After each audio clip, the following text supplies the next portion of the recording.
안녕하세요.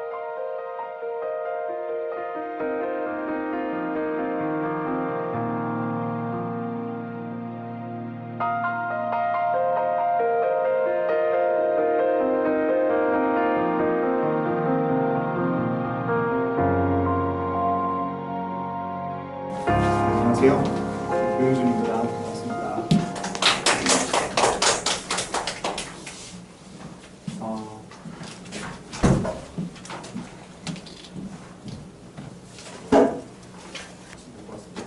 일단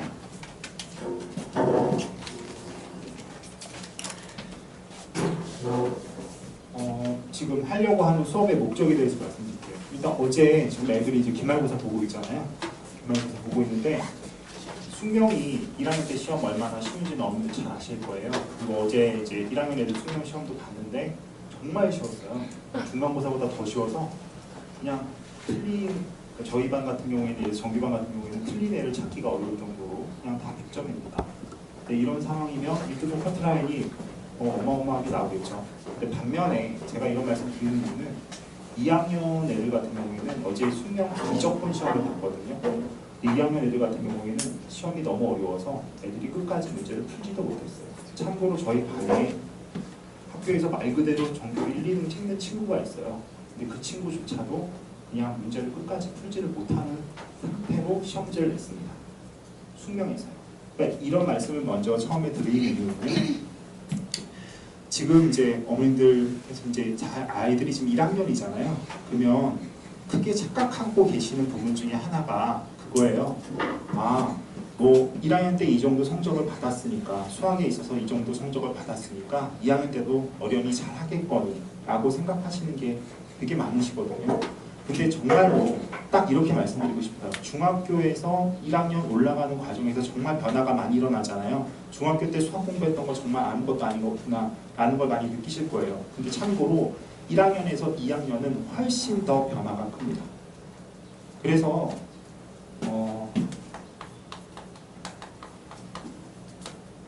어떤 식으로 이 변화를 1학년에서 2학년으로 올라가는데 이 변화를 만들어야 될 거냐, 이 변화를 어떻게 이제 따라가야 될 거냐라는 거에 대해서 오늘 중점적으로 좀 말씀을 드릴게요.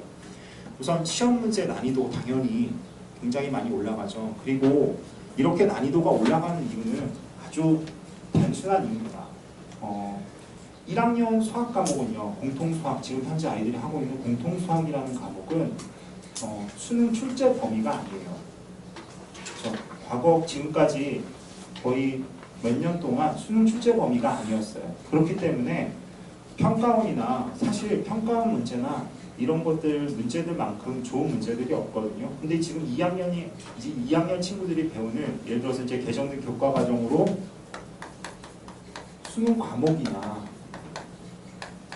아니냐의 차이가 있다라고 생각하시면 돼요. 이게 가장 큰 차이입니다.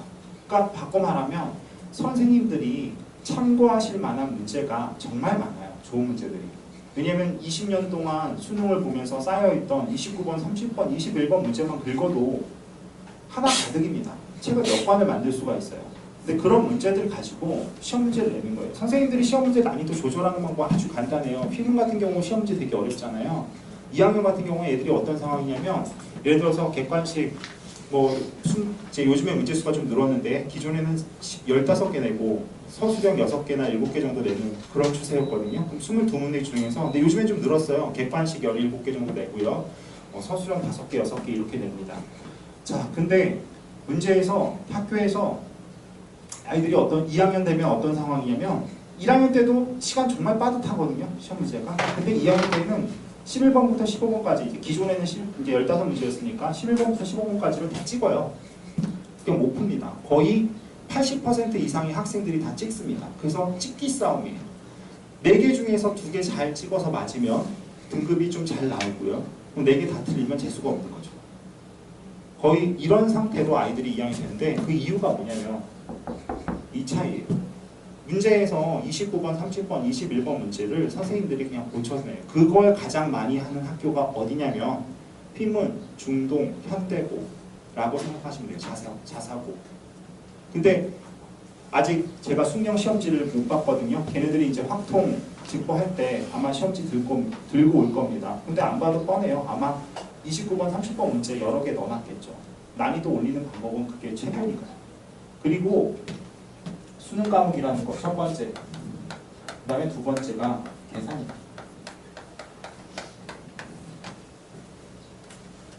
계산이라는 건 어머니께서 생각하시는 건 산수가 아니에요.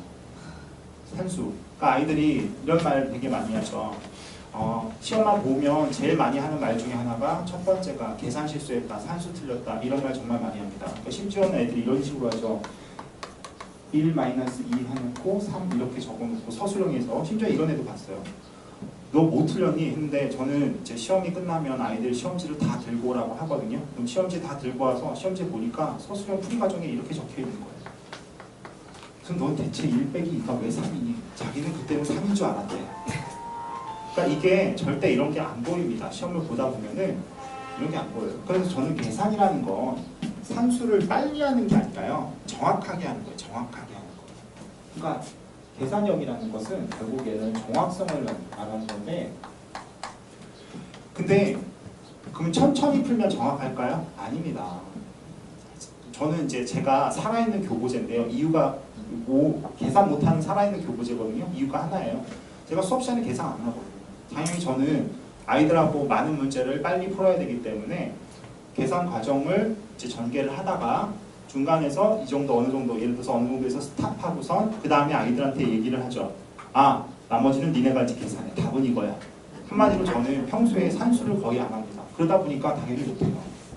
그러니까 아이들도 똑같아요. 문제 짚을 때 어떤 상황이냐면 이렇게 풀어요. 문제를 쭉 풉니다. 틀렸어요, 답이. 근데 풀이 과정을 딱 봤더니 풀이 과정 다 맞거든요. 산수 틀렸어요. 그럼 애들 어떻게 할까요? 세모 치고 넘어갑니다. 다시 안 풀어요. 그러니까 산수를 할 기회 자체가 별로 없어요. 문제를 끝까지 풀어서, 그러니까 계산력 키우는 방법은 아주 간단하거든요. 문제를 끝까지 풀어서 답을 내는 습관을 길러야 돼요. 근데 그렇게 애들이 너무 바쁘다 보니까, 그러니까 애들이 이제 짧은 시간에 많은 걸 해야 되는 상황이 되잖아요. 계속 시간이 쫓겨서. 그러다 보니까 이걸 충분히 연습할 수 있는 시간 자체가 없어요. 그래서 산수를 계속해서 더 못하게 돼요. 산수를 계속해서 더 못하게 됩니다. 그 다음에 또 하나. 계산 못하는 이유. 두 번째 이유는요. 그러니까 연습 부족이고요. 첫 번째는 연습 부족이고요. 두 번째는 낯선으로 해요. 문제를 봤을 때 예를 들어서 평소에 맨날 풀던 문제예요. 지겹게 봤어요. 그럼 그런 문제들은 풀 때 계산 실수할까요? 안 합니다.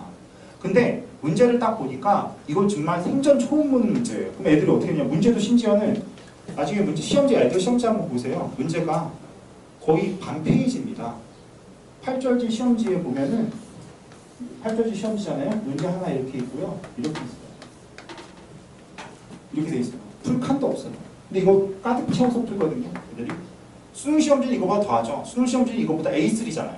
용지도 더 큰데 29번, 30번 이렇게 하나씩 있죠. 밑에 이만큼이 다 필요하기 때문에 그만큼 공간이 있는 거거든요.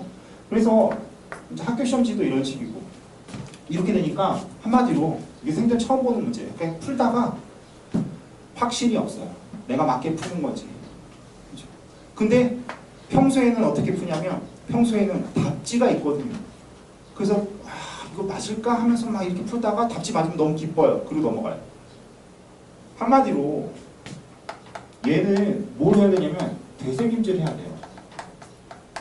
본인이 풀었던 문제, 예를 들어서 중간에 해설지를 참고하듯 아무리 예를 들어서 부족했던 부분은 어떻게 하는 게 제일 좋냐면 수학 공부하는데 되새김질하는 거예요. 그 되새김질이라는 건 이런 단계라고 생각하시면 돼요.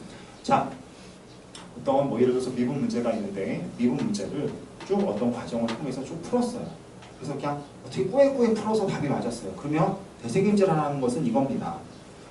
왜 내가 이렇게 풀어야만 했을까에 대해서 아이들이 논리적으로 근거를 만들어 가면서 계속 이렇게 체계화시키는 거예요. 그렇게 해야지만 뭐가 사라지냐면 이게 사라질 거고요. 그래야지만 계산 과정이 스무스하게 넘어가게 됩니다.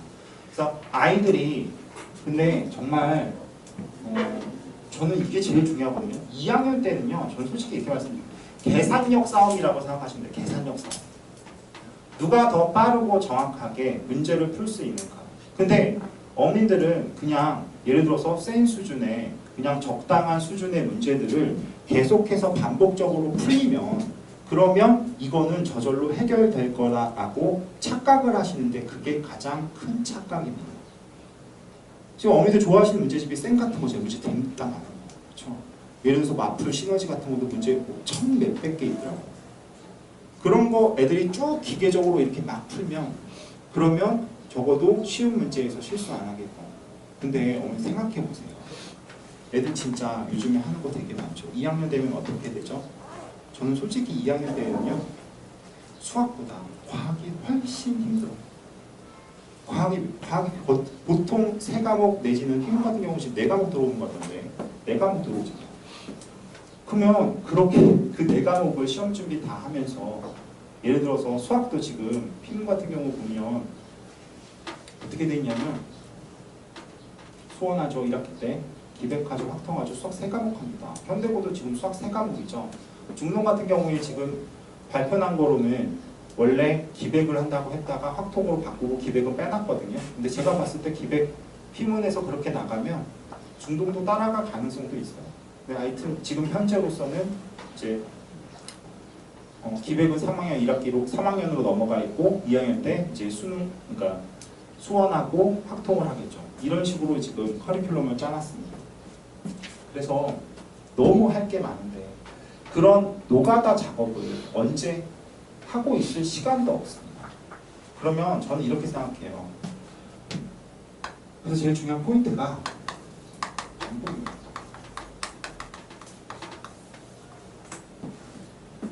저는 반복을 2학년 때는 반복을 되게 강조하는데요. 반복이 수학 공부하는 데 있어서 가장 중요한 포인트입니다. 이렇게 생각하시면 될 것 같아요. 어차피 아이들이요. 많은 문제를 푼다고 해서 수학 실력이 늘지 않습니다. 그거는 언제 그런 그러니까 시기와 때에 따라서 아이들이 수학 공부하는 방법이 바뀌어야 되는데요. 저는 2학년 때는 반복, 3학년 때에는 노가다 라고 생각해요. 그러니까 2학년 때 반복을 해야 되는 이유는 이거예요. 아이들이 문제 하나를 만납니다. 예를 들어서 뭐 이제 어렵게 공부를 한다고 해서 29번, 30번 수준까지도 이제 겨울방학 때쯤 되면 2학년 올라가기 직전에 뭐 공부를 하겠죠. 뭐 심화 이제 수학이라고 해가지고 이제 공부를 할 텐데 그때 예를 들어서 29번 문제 같은 걸 푸는데 애들이 한 번 푼다고 해서 그걸 알까요? 제가 정말 중요하고 좋은 문제라서 제가 한 3번쯤 수업한 문제도 있거든요. 근데 아이들은 풀 때마다 정말 이러고 있어요. 몰라요? 풀 때마다 새로워요. 근데 한 3번, 4번쯤 되니까 그때부터는 이거 했던 것 같은데 하면서 접근하더라고요. 그러니까 뭐냐면 어차피 29번, 30번 그런 좋은 문제들이잖아요. 좋은 문제들 같은 경우에는 그 문제를 한 번 푼다고 해서 문제가 가지고 있는 내용이 예를 들어서 10이면 여기서 이해할 수 있는 수준이 2학년 때는 5하고 6밖에 안 됩니다. 한 번 풀어서 이거밖에 안 돼요. 그래서 저는 2학년 때 제일 중요한 학습 방법은 좋은 문제를 반복해서 풀 수 있는 것을 만들어놔야 돼요. 그런 시스템. 많이 다작하는 게 아니라 다작은 언제 하는 거냐면 다작은 3학년 때 하는 거예요. 다작은. 왜냐하면 그때 되면 웬만큼 이제 학교 시험을 거치면서 내신을 통해서 쭉 거치면서 아이들이 쌓여있는 부분이 있잖아요. 그러면 그때쯤 되면 문제를 풀면 얻는 게 이제 7, 8쯤 돼요. 지금 현재 시점에서는 문제 하나 풀어봤자 5, 6밖에 못 얻어요. 그러면 이런 문제를 계속해서 반복 풀어서 어떻게 하는 거냐면 9, 10까지 만드는 게 목표예요. 그게 2학년 수학 공부하는 방법입니다. 그래서 저는 아이들한테 문제를 줄 때 제가 주는 워크북 자체가 절대 쉽지 않거든요. 근데 단언컨대 제가 주는 워크북보다 좋은 문제는 찾기 힘들 거예요. 왜냐하면 제가 직접 다 손댔으니까. 손대서 EBS랑 그러니까 저는 문제를 만들 때 이제 교재나 워크북 구성할 때 난이도 결정하는 게 아주 심플하거든요. 모의고사 보면은요. 모의고사가 좋은 게 문항별 오답률이 다 있어요. 그럼 저는 오답률을 기준으로 해서 교재를 구성하고 오답률을 기준으로 해서 워크북을 구성을 합니다. 그래서 아이들한테 그거를 줘요. 물론 EBS나 이런 것들은 제가 다 손대서 뭐 숫자를 바꾼다든지 아니면 합한다든지 이런 식으로 해서 숫자를 손대서 계속해서 그동안 수년 동안 계속해서 제가 손대온 문제들이에요. 그래서 그런 문제들을 아이들한테 제공을 해서 뭐 하는 거냐면 반복하는데 제일 좋은 게 뭘까요? 오답률이죠. 근데 아이들이 공부하는데 오답노트만큼 수학 공부하는데 중요한 게 없거든요. 근데 쟤들이 절대 안 만들죠. 그 만들 시간도 없습니다. 솔직히 말씀드려요. 제가 예전에는 어머니들한테 이거 부탁을 일일이 다 드렸어요. 오답노트 좀 애들 좀 만들어 주시라고. 제가 이렇게 채점해서 숙제를 이제 나가면 채점을 다 해서 들리고 그 다음에 아예 오답용 프린트를 딱딱 드렸어요. 그러니까 단면 인쇄한 거 오려서 붙여달라고 애 틀린 거. 그들이 어머니 전부 다 손목에 나가세요. 하도 많이 틀려가지고 오리 붙이더라고. 그래서 어머니 너무 힘들어하셔서 제가 그 다음부터는 이제 아예 바꿨어요. 그냥 제가 다 만들어 드리는 거. 그러니까 제가 이제 숙제를 와서 제출을 하게 되면 조교가 와서 채점 다 해줄 거고요. 채점 다 해주고 틀린 문항을 전부 다 모아서 오답노트가 매번 다 나갈 거예요. 근데 그렇게 오답노트를 만들었더니 장점이 있더라고요. 장점이 뭐냐면 제 컴퓨터에는 그 학생이 틀린 문항이 고스란히 다 들어가 있어요. 아이들별로 고스란히 다 들어가 있어서 결국에는 그거를 주기적으로 반복시킬 수가 있어요.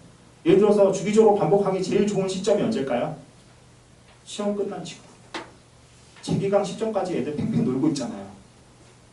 너무 꼴보기 싫으시죠? 하루는 좀 이해가 되는데 이게 이틀이 되고 3일째 되면 밥해주기도 싫으시죠? 그 다음에 일주일쯤 되면 저게 미쳤나 싶으시죠? 그렇죠? 절대 그런 일 없을 거예요. 어차피 저는 그냥 시험 끝나자마자 바로 다 불러요. 하루 놀고 다음날 불러서 오답부터 몽창 딱 던져주고 다 풀어. 재기강 시점까지 안 풀어오면 올 생각하지. 그럼 애들이 강제로 다 풀어옵니다. 아니면 그냥 저는 어차피 계속 나와 있습니다. 그래서 요 시기에 이제 요 시기가 제일 중요하거든요. 저는 개인적으로 공부 잘하는 방법 애들한테도 맨날 얘기하는데 정말 심플하지 않나요? 남들 놀 때 공부하면 됩니다. 정말 심플하지 않나요? 어차피 시간 다 똑같은데 남들 놀 때 공부시키면 되죠. 그래서 제일 공부시키기 좋은 시기가 언제일까요? 시험 끝난 직후. 그 직후 동안 그 전에 선행했던 거, 나갔던 거, 복습해야 되는 거, 아니면 다음 학기 그러니까 다음 시험 범위에 해당되는 오답 노트들 쭉 풀리면 되죠. 그래서 그 시기를 아마 많이 활용하게 될 겁니다. 그래서 반복하는 게 일단 중요하다. 2학년 때 공부 방법 요거를 좀 말씀을 드릴 거고, 이제 저 같은 경우에는 정규반을 저는 되게 일찍 구성을 해요. 그래서 보통 3학년, 그러니까 중3 여름 시점에 혹은 11월 시점에 이제 정규반이 만들어져서 지금도 이제 쭉 진행이 되고 있고요. 정규반은 선행하고 내신을 다 함께 책임지는 시스템이다라고 생각하시면 돼요. 근데 지금 여기 이제 아람학원에서 하는 정규반은 목표가 분명합니다. 말씀드렸죠. 어떤 식으로 이제 준비를 해야 되는지 첫 번째 제일 중요한 거 일단 수능 과목이다. 그래서 난이도가 정말 굉장히 높을 거다. 그러니까 수능 과목이기 때문에 난이도 조절, 그러니까 선생님들도 난이도 조절하기 되게 쉽고요. 29번, 30번 문제도 넣으면 되니까. 그래서 어느 수준까지 애들이 공부해야 되는 것도 다 이제 어머니께서 말씀드린 거고, 그 다음에 제일 중요한 건 2학년 때는 무조건 계산력 싸움이다. 계산력이라는 게 산수, 실력이 아니라 정확하게 계산하는 방법인데, 정확하게 계산한다는 거에서 뭐가 필요한지 말씀드렸고, 그 다음에 이제 공부 방법으로서 중요한 게 반복 오답 노트고요. 그러면 제가 이제 여기 아람학원에서 하고자 하는 수업의 목적이 뭔지를 말씀을 좀 드릴게요. 일단 기본적으로 주 1회짜리 수업이에요. 그러니까 정규반은 저는 주 2회짜리 수업을 주로 하는데, 거의 모든 수업, 저는 이제 사실 일주일에 한 번짜리 수업은 잘 안 하고 다 주 2회짜리 수업이거든요. 근데 이제 여기서는 주 1회짜리 수업을 하려고 합니다. 그럼 이렇게 생각하시면 될 것 같아요. 선행은 제가 책임지지 않습니다. 제가 책임지는 부분은 딱 내신까지. 그러니까 정규반은, 그러니까 기존 정규반은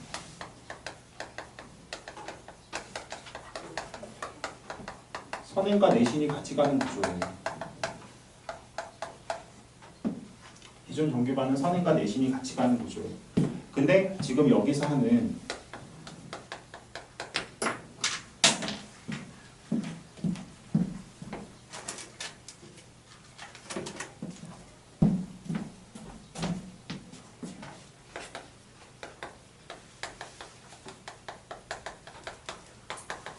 얘는 목표가 분명합니다.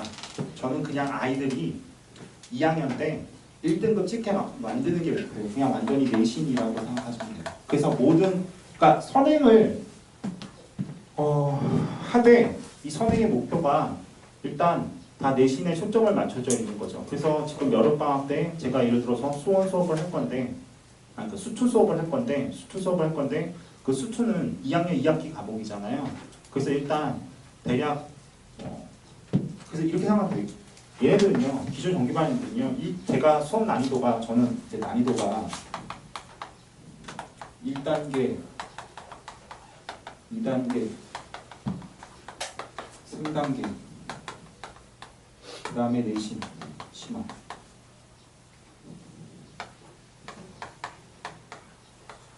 이렇게 구성이 되거든요. 저는 수업 난이도가. 근데 지금 아이들은 이거를 다 저희 정규반 애들은 1단계 수업을 다 밟았어요. 지금 현재. 다 밟고 있고 지금 2단계 수업 진행하고 있고요. 그 다음에 3단계는 겨울방학 때부터 진행이 될 거고 그 다음에 마지막 내신 심화라고 생각하시면 됩니다. 이게 이제 기존 정규반 체계라면요. 대략 아람학원에서 하고자 하는 목표는 여기 걸쳐 있다라고 생각하시면 돼요. 여기. 2단계 플러스부터 시작해서 이 정도 난이도로 여기서부터 스타트하는 수업이다라고 생각하시면 됩니다. 그래서 제가 기초를 닦아주는 수업이 아니에요. 분명히 말씀드릴게요. 저는 기초를 닦아주는 수업이 아닙니다. 그래서 제가 요구하는 바는 명확합니다. 기초는 돼 있어야 됩니다. 그래서 제가 하는 수업 내용을 따라올 수 있는 수준이 돼야 돼요. 그래야지만 같이 수업할 수 있어요. 저는 사실 이 수업에서는요, 제가 이제 어머니도 아시다시피 제가 이제 하는 수업 사이즈나 이런 거는 대충 다 아실 거예요. 근데 그렇게 많이 할 생각이 없어요. 그러니까 이거는 진짜 말 그대로 제가 사실 매년 교재 업데이트 할 때 어떻게 할 거라고 생각하세요? 새로운 문제 넣겠죠. 매년 업데이트 교재 계속 바뀌거든요. 똑같은 교재로 절대 수업한 적이 없어요. 매년 업데이트, 지금 계속 업데이트하고 있는데 난이도는 계속해서 낮아져요. 정말 신기할 정도로 난이도는 계속해서 낮아져요. 근데 그 어머님들도 무슨 생각하시냐면 수능이 예전보다 쉬워졌다라고 생각하세요. 어머님들께서도 근데 그렇지 않거든요. 29번, 30번, 21번 문제는요, 옛날하고 수준 똑같아요. 1등급 컨트라인 80점일 때랑 똑같습니다. 근데 뭐가 쉬워졌을까요? 28 문항이 27개, 27개나 27개나 28개가 너무 쉬워졌어요. 그래서 애들이 27개나 28개를 풀고 나면 시간이 40분, 50분이 남아요. 그러니까 어떻게 될까요? 죽어라 29번, 30번에 그 시간 남은 시간 40분, 50분을 투자해서 푸니까 말 그대로 그냥 다 써서 풀어요. 다 써서. 그래서 그렇게 풀어서 맞추면 1등급. 뭐 틀리면 어쩔 수 없는 그런 상태가 됩니다. 그래서 근데 사실 난이도는 그렇게 여전히 예전만큼 어렵다. 어려운 문제는 예전 수능 문제도 예전 수준 그대로다 라고 생각하는데 착각하지 마세요. 정말 잘못된 정보가 너무 많아요.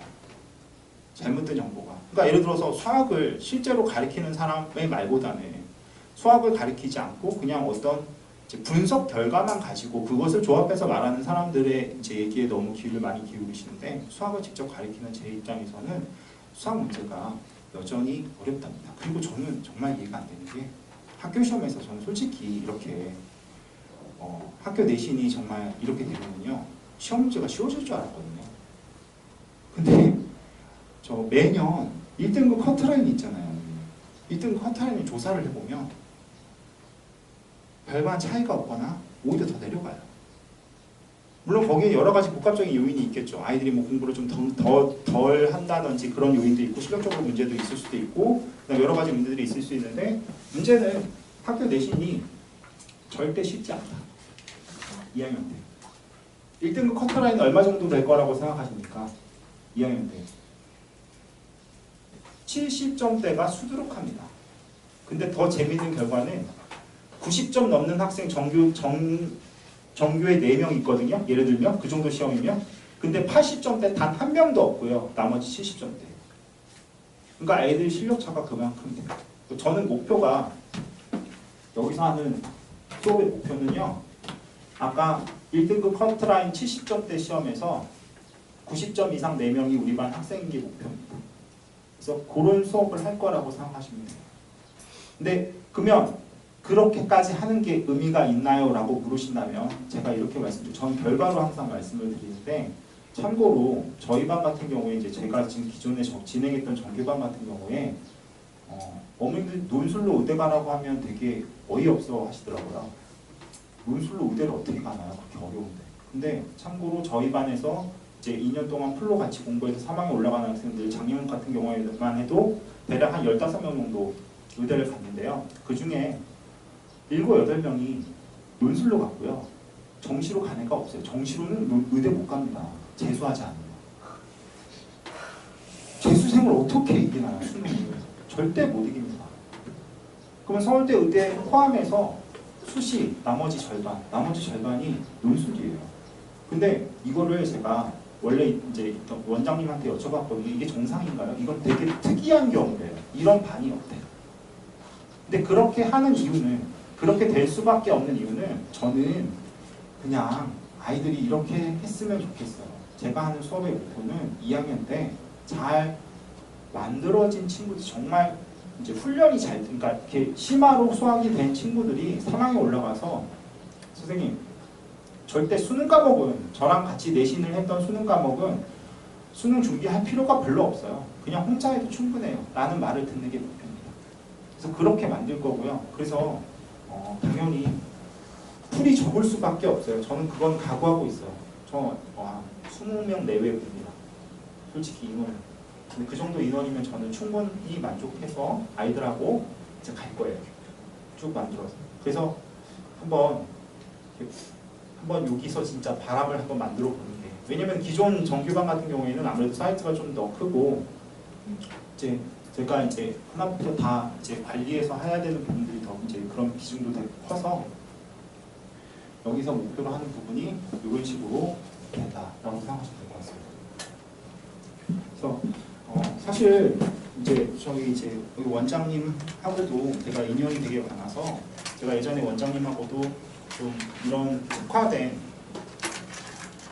수업을 많이 했었어요. 외대국어라든지 아니면 그런 이제 자사반 수업 같은 거를 많이 원장님하고 했었거든요. 그래서 그런 부분을 이제 다시 좀 부탁을 드려서 제가 이제 그런 식으로 수업을 꾸려나갈 생각입니다.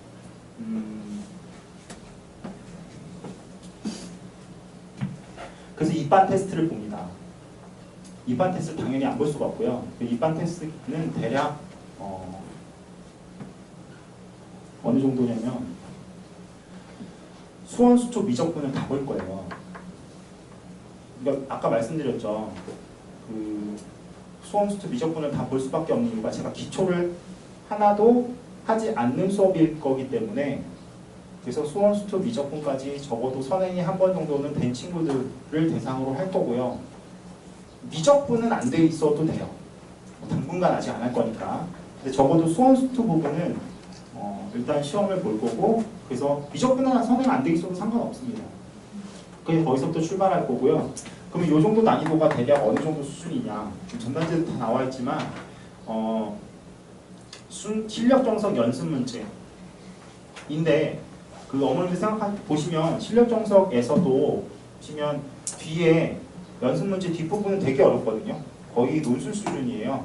그러면 그 정도 난이도 포함해서 수능 특강 3레벨 수준이라고 생각하시면 됩니다. 수능 특강 3레벨이면 거의 이제 이게 29번, 30번 난이도에 살짝 못 미치는 정도거든요. 그 정도 수준이라고 생각하시면 돼요. 그래서 거기서부터 출발해서 그럼 3단계 난이도는 뭐냐? 그냥 29번, 21번, 30번 문제 수준에 접근하기 위한 개념 정리다. 개념부터 시작해서 다 한다라고 생각하시면 되고, 그 다음에 내신은요. 제가 이게 제일 고민인데요. 방학 때는 주 2회 수업합니다. 진도 나가야 되기 때문에 방학 때는 추가 수업 넣어서 주 2회 수업하고, 그 대신에 학기 중에는 저는 철저하게 주 1회로 그냥 갈 건데, 주 1회 수업이다 보니까 내신을 3월 달에 바로 스타트 하겠죠. 예를 들어서 다음 이제 수원 내신 심화를 바로 스타트를 할 건데, 그 스타트하는 시점으로부터 내신까지 대략 8회 정도 수업이 나와요. 아이들이 거의 이제 4월 말이나 아니면 5월 초에 시험을 볼 테니까 8회 정도나 아니면 7회 정도 수업이 나올 겁니다. 그럼 그 정도 수업이 나오면 제가 쪼개서 할 거예요. 근데 지금 계획표상으로는 수원하고 기백이 돼 있거든요. 수원하고 기백. 근데 왜 이렇게 짰냐면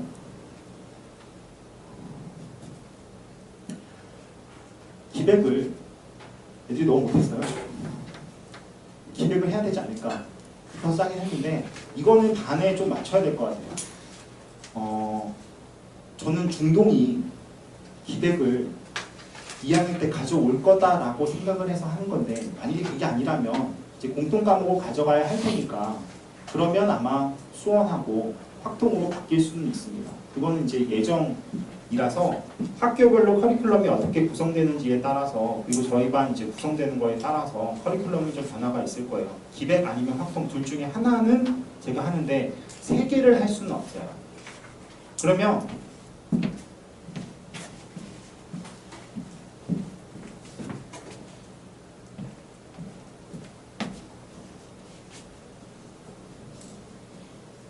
이제 여기 계시는 어머님들께서는 다 어디선가 정규반을 하시겠죠.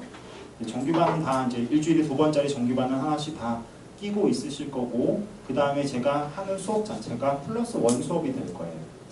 당연히 +1 수업이 될 거고, 그러면 지금 계획은 아예 그냥 기백하고 확통만 하던지 제가 그런 식으로 할 수도 있는 거고, 이거는 반 구성되는 거에 따라서 어머님들하고 제가 커리큘럼은 이제 이 반 같은 경우는 제가 맞춰서 갈 거기 때문에 제가 정해진 커리큘럼보다는 제가 맞춰서 간다라고 생각하시면 될 것 같습니다.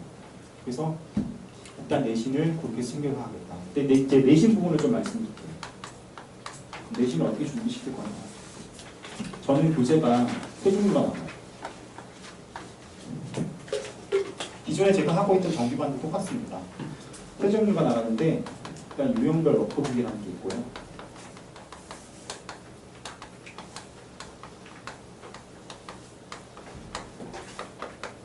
단원별로 대략 80문항 정도, 80에서 90문항. 그 다음에 내신 워크북이 있는데 얘도 문항수는 거의 비슷해요. 단원별로 이 정도. 그 다음에 서술형 대비 교재가 있고요. 그 다음에 여기에 붙어서 실전 테스트가 있고,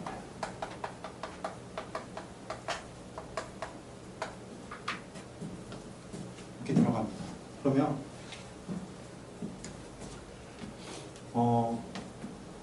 이게 이렇게 되면 아이들이 시험 범위가 대충 수원이잖아요. 수원이면 대략적으로 시험 단원 수로 얘기하면 한 4-5단원 정도 될 거라고 생각하시면 돼요. 4-5단원 정도 될 건데 그 단원수별로 이 정도 문항수라고 생각하시면 됩니다. 이거를 언제 하냐면 한 달 동안 할 겁니다. 이거 한 달 동안 할 거예요.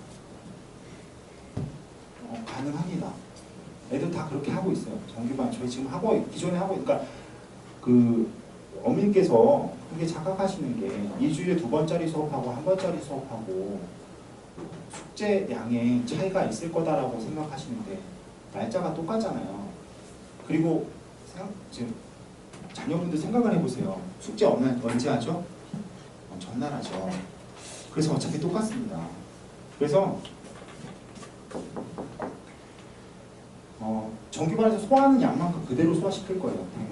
똑같이. 그리고 이제 서술형 대비는 뭐냐면, 이거는 정말 제가 너무 많이 듣는 말인데 아이들이 저한테 선생님 다 맞았어요. 실시 점수 나오면 92점이에요. 8점 다 깎아먹었어요. 어디서? 서술형에서. 그래서 그냥 아예 서술형을 제 실제 시험에 나왔던 서술형 문항들을 다 재구성해서 그거를 전부 다 교재로 만들었어요. 그래서 서술형 대비 교재가 따로 나가요. 이거는 그러니까 얘는 1에서 4주차 내에 소화시키는 게 목표고, 얘는 그냥 1에서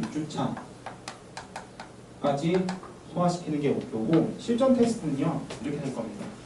지금 이제 저랑 정규반 하고 계신 어머님들은 다 아실 텐데 저는 학교별로 시험지 다 따로 줍니다. 예를 들어서 휘문이면 휘문고, 문항수, 서술형 배점, 정확하게 일치시킨 시험지 나갈 거고요. 예를 들어서 중동이면 중동은 서술형이 8문항 정도 되거든요. 중동은 서술형이 더 훨씬 제일 많은 학교가 중동이 상문 제외. 상문은 어차피 4문제 객관식 16문제 서술형이다. 걔네들은 쓰다가 끝나요. 정말 열심히 씁니다. 그래서 그런 학교뿐만이 아니라 모든 학교를 얘는 그냥 철저하게 학교별 테스트지다라고 생각하시면 돼요. 학교별.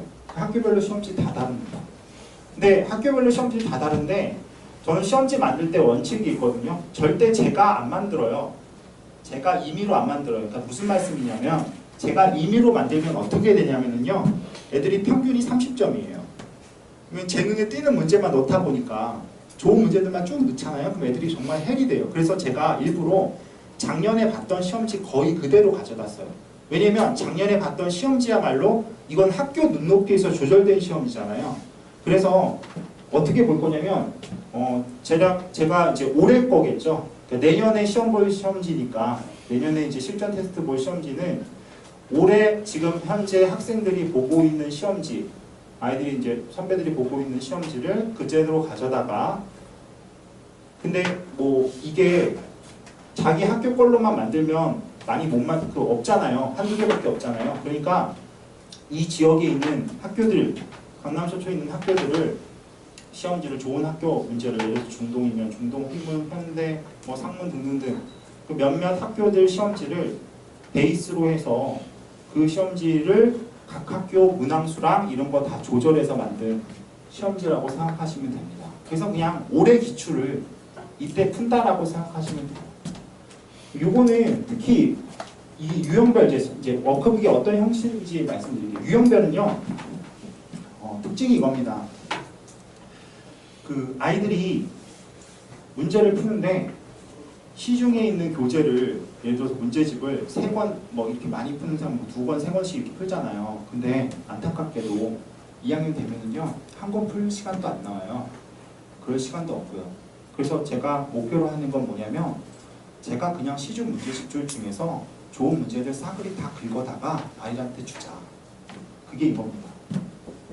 그러니까 시중에 좋은 게 깔려있는 기본 뭐 예를 들어서 블랙라벨이나 예를 들면 1품이나 뭐 1등급이나 아니면은 뭐 얘들 요즘에 많이 푸는 게 고재인 같은 것도 있는데 그런 것부터 시작해서 뭐 그런 거 다 포함한 시중에 깔려있는 일반적인 문제집들 중에서 문제 발췌해서 좋은 거 발췌해서 만든 게 이거 유형별 워크.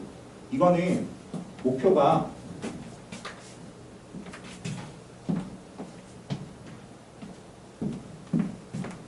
한마디로 그런 일반적인 문제들을 풀면서 적응력을 키우는 거예요.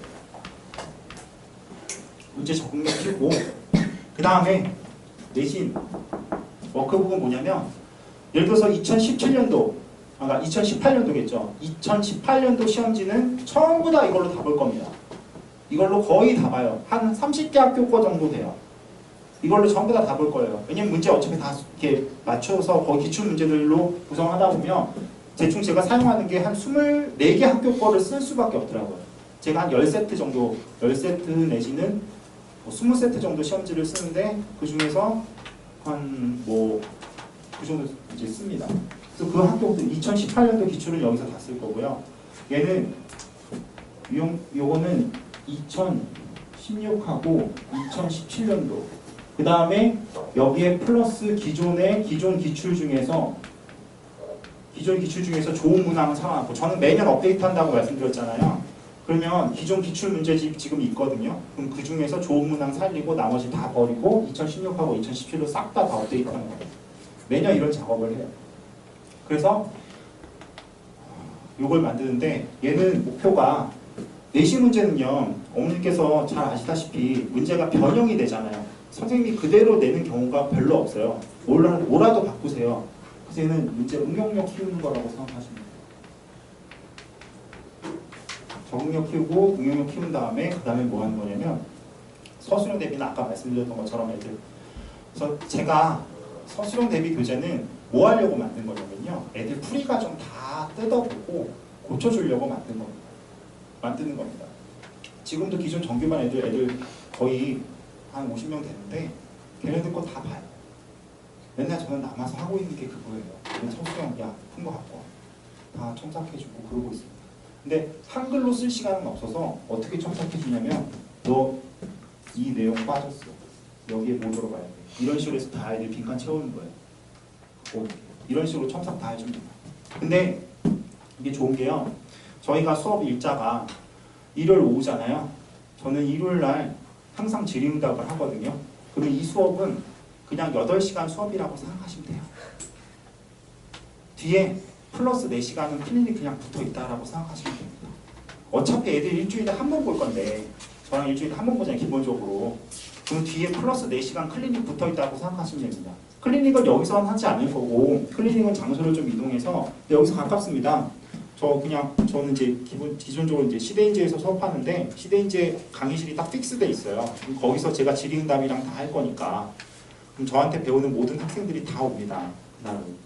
그래서 이제 질의응답 쭉 할 수 있는 게 클리닉 붙어 있고 아마 그러니까 이렇게 할 거예요. 저 매 시간 테스트를 볼 거거든요. 그러면 무조건 뭐는 하고 가야 되냐면 와서 하고 오답 노트까지 풀고 가야 됩니다. 조교가 끝나면 오답 노트 바로 나갈 거잖아요. 테스트 본 거 오답도 바로 다 알잖아요. 그러면 그거 오답하고 숙제 오답은 하고 간다라고 생각하시면 돼요.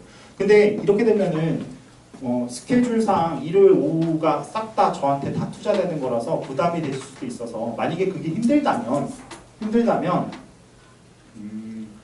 다음에 오답 노트는 다음에 체크하는 걸로 해도 되긴 합니다. 근데 일단 기본적으로는 그렇게는 할 수 있는 시간이 있으니까 어머님들께서 활용하시면 됩니다. 그러니까 일요일 뒤에 이 수업 뒤에 붙은 거는 그냥 4시간 클리닉 붙어 있다라고 생각하시면 돼요.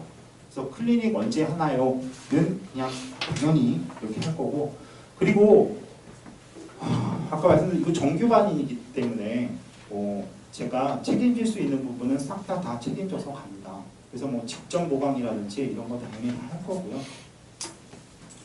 그냥 주 1회짜리 그 내신을 어떻게든 잘 모아서 그러니까 이제 아까 말씀드렸던 것처럼 그냥 찍어서 재수 좋으면 1등급 받는 학생이 되는 게 아니라 그냥 무난하게 당연하게도 1등급을 찍는 학생이 되자 라는 반의 목표라고 생각하시면 되고 그런 식으로 이제 진행을 할 겁니다.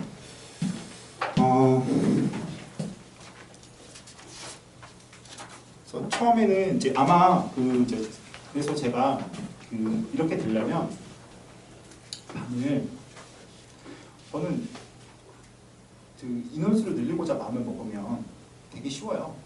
그냥 시험 안 보고 다 받으면 돼요.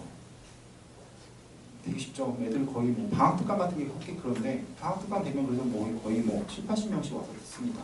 근데 그렇게 하고 싶은 생각도 없고요. 이거는 아까 말씀드렸던 것처럼 그냥 딱 정예화된 인원으로 간다라고 생각하시면 될 것 같고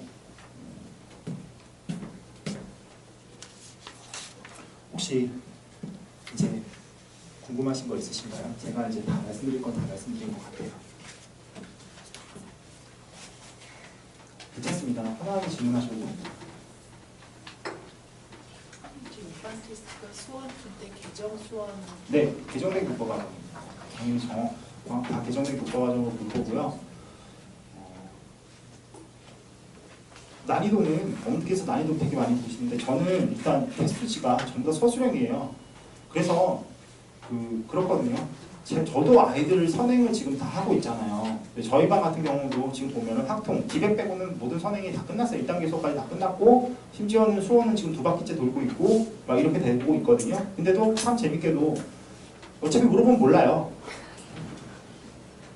당연히 그럴 수밖에 없어요. 아까 보셨죠? 애들이 얼마만큼 푸는지 이게 최소한의 양이거든요. 제가 정규반 학생들한테 지금 내신 기간에 돌리고 있는 이거 플러스 몽창 이만큼 더 있어요. 최소한의 양이거든요. 아이들한테 지금 돌리고 있는. 근데 저렇게 해서 지금 얼마만큼 맞죠? 중간고사 범위 해봤자 얼마만큼 되는 것 같으세요? 그것밖에 안 되잖아요. 그럼 너는 선행을 대체하면서 뭘 하니? 아까 저는 선행의 목적이 어머니들께서는 예를 들어서 수원 선행을 하면은요. 수원 선행을 하면 어떤 생각을 하시냐면 수원에 어떤 문제를 예를 들어서 기본 정석으로 선행을 했으면 기본 정석 연습 문제를 풀 수 있어야 그게 선행이 됐다라고 생각을 하세요. 아니에요. 선행의 목적은 어머니께서 다시 생각하셔야 돼요. 선행의 목적은요. 눈을 키우는 거예요. 무슨 말이냐면 적어도 예를 들어서 수투가 예전 국교과 과정으로 얘기하면 미적분 원이잖아요. 그 미적분 원이잖아요. 근데 지금 아이들이 예를 들어서 2차 방정식이라는 거 시험을 봤잖아요. 근데 정말 재밌게도 수원에서 이런 문제를 만났을 때 예를 들어 3차 함수 이렇게 해서 이렇게 되는 이러한 3차 방정식이 있었을 때 얘가 서로 다른 세 실근을 가질 조건을 찾으세요 하면 애들이 다 어떻게 푸냐면요. 다 똑같이 풀어요. 이거 넘겨서 이거 미분해서 그래프 그려서 그다음 만나는 교점의 개수를 세는 게 아이들이 수투에서 공부하는 미적분 내용입니다. 근데 정말 신기하게도 이거 이렇게 배운 애들이 지금 현재 1학년 과정에서 x제곱 마이너스 2x 플러스 예를 들어서 마이너스 k는 0 이렇게 있잖아요. 이렇게 있잖아요. 아니면 여기에 뭐 미지수가 뭐 이렇게 들어가 있어요. 이렇게, 예를 들어서 이렇게 들어가 있어요. 그럼 이것이 뭐 서로 다른 두 실근 가질 조건 찾으라고 하면요. 절대 그림 안 그려요. 뭐 할까요? 편별식 쓰거나 식으로 어떻게든 하려고 있어요. 그게 답답해요. 그래서 저는 지금 하고 있는 선행의 목적은 지금 제가 이제 여름방학 때 수투하잖아요. 그럼 수투하면은 저는 수업하면서 아이들한테 계속 이 얘기 할 거예요. 야, 너 지금 이걸 배웠는데 이렇게 풀면 이건 이렇게 풀면서 이거 이렇게 푸는 거 진짜 창피한 거야. 어? 그럼 너 미분 대체 왜 배워? 그래서 저는 미분할 때 애들하고 수업 시간에 거의 절반 이상 하는 얘기가 그러니까 물어보면 애들이 답변을 이렇게 해요. 그림 그리면 됩니다. 그럼 최소한 70%는 맞아요. 너 이거 뭐 할래? 그림 그리면 됩니다. 애들이 전부 다 너 뭐 배웠니? 그림 그리면 됩니다. 저는 계속 그 얘기만 할 거예요.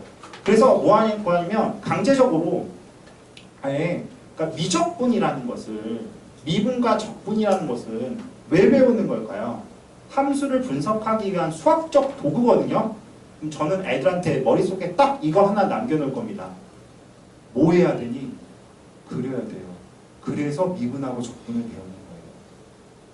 라는 거 대명제 하나 머릿속에 남겨놓을 거고 그 다음에 짜잘한 내용들은 다시 하면 돼요. 어차피.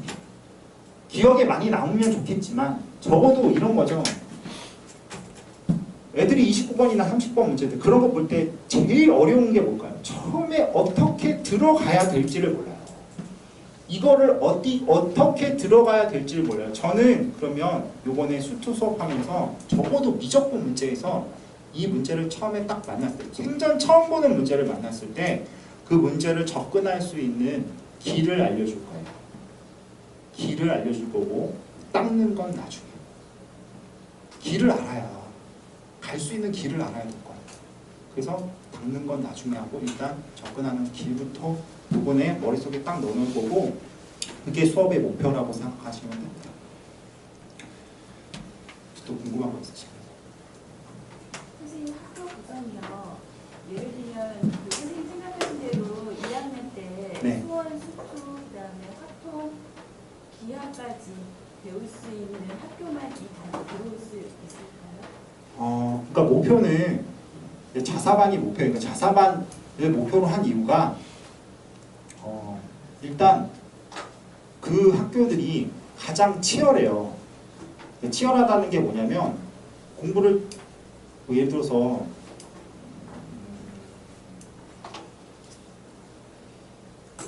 힘은 되게 치열하잖아요. 정말 피를 토하면서 공부를 합니다. 그리고 중동도 마찬가지고 문제 수준 자체도 애들이 남다르고요. 그 다음에 이제 그런 식으로 해서 일단 구성되는 거는 학교에서 적어도 이제 세 과목을 다 하는 학교가 휘문하고 현대거든요. 휘문하고 현대는 2학년 때 세 과목을 해요.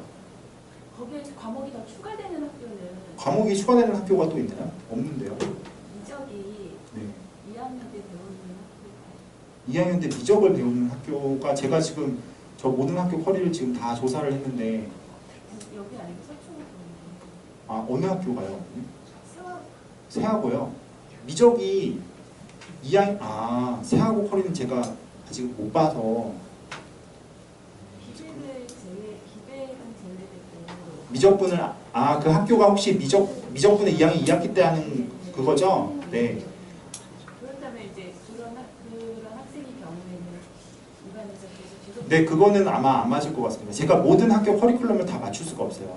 그래서 좀 목표로 하는 게 이 근처에 있는 학교들 커리큘럼에 아마 제가 맞출 수밖에 없을 것 같아요. 세아 같은 경우에는 언니 그렇게 하는 학교가 영동이 아마 그렇게 할 거거든요. 영동구가 그렇게 해요. 그래서 좀 반을 아마 따로 이렇게 구성을 하셔야 될 겁니다. 그런 식으로. 근데 그렇게 가는 커리가 거의 없어서 네.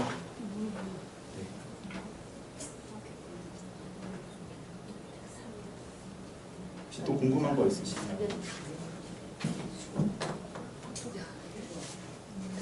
아 그리고 입반 테스트 때문에 어머니께서 부담을 되게 많이 느끼시는데 저는 아까 입반 테스트 제가 말씀드렸지만 저는 입반 테스트를 볼 때 절대 개수로 안 잘라요. 100% 서술형으로 보는 이유가 풀이과정 보려고 해요. 저는 진짜 좋아하는 친구가 다 틀려도 돼요. 근데 그리려고 뭐 이렇게 해놓은 애들 있죠. 그럼 너무 사랑스러워요 그런 친구들이. 왜냐면 걔는 지식은 부족할지언정 지식은 제가 넣어주면 되거든요. 근데 적어도 뭐는 살아있냐면 관점은 살아있는 친구예요.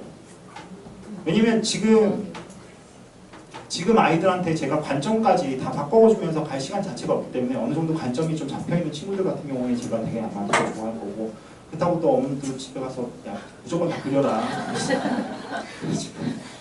그래서 일단 풀이과정을 제가 거의 다 이제 입반 테스트 같은 건 풀이과정 제가 다 볼 거고 근데 본 다음에 아마 받을 거예요. 그래서 심지어는 뭐 저쪽 정기관 시험 볼 때는 20개 중에서 15개 맞췄는데 떨군 애도 있고요.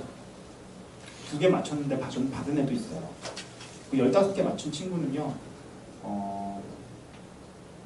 너무 잘 풀어서 이상하게 너무 잘 풀어서 얘는 해봤자 소용이 없어요. 너무 이상하게 잘 푸는 애들 있거든요. 말도 안 되는 게 답만 맞추는 애들, 되게 정말 싫어하는 애들. 그러니까 이것도 이렇게 생각하면 될 것 같아요. 아이들하고 저하고도 뭔가 합이 맞아요. 그러니까 시너지 효과가 생겨야 되는 거잖아요. 근데 이제 그렇기 때문에 어머니께서도 선생님을 선택을 하시지만 저도 학생을 선택한다라고 생각해요. 저랑 같이 했을 때 효과가 이제 시너지 효과가 있을 만한 친구들을 선택하는 과정이라고 생각되고 그래서 실제 지금 제가 되게 좋아하는 친구가 있는데 여기 봐요. 걔가 들어올 때 입반 테스트를 20개 중에서 2개 맞았거든요. 그래서 실장님 받지 말자라고 하셨는데 풀이과정 볼 때 진짜 딱 하나 그렸어요. 그래서 야 얘는 이걸 그때 그 문제를 그린 애가 걔가 유일했어요. 맞은 거 2개는 맞았는데 그 중에 하나를 그렸더라고요. 그것도 다 또 틀렸어요. 그래서 받았거든요. 진짜 잘해요. 지금 2학년인데 진짜 잘합니다. 쑥쑥 늘어서 정말 잘하고 있어요. 너무 이쁘다 그런 친구. 그래서 부담은 별로 안 가지셔도 됩니다. 그래서 그렇게 해서 어떻게든 좀 이제 같이 해볼 만한 친구들이면 같이 갈 거니까. 그다음에 커리큘럼은 이제 어머니들 뒤에 보시면 아시겠지만 거기서 특히 기백은 좀 바뀔 수도 있는 부분이니까 그렇게 생각하시면 될 것 같아요. 저는 중동하고 희문이나 이런 학교가 진짜 다 똑같을 거라고 생각하는데 중동이 거기서 벗어나가지고 지금 일단 아마 이제 좀 커리큘럼을 수정해야 될 수도 있습니다. 겨울방학 때까지는 다 똑같을 겁니다. 이 정도 요 커리로実践을 할 거고요. 궁금한 거 있으신가요? 없으시면 저 여기까지 말씀드리도록 하겠습니다. 감사합니다.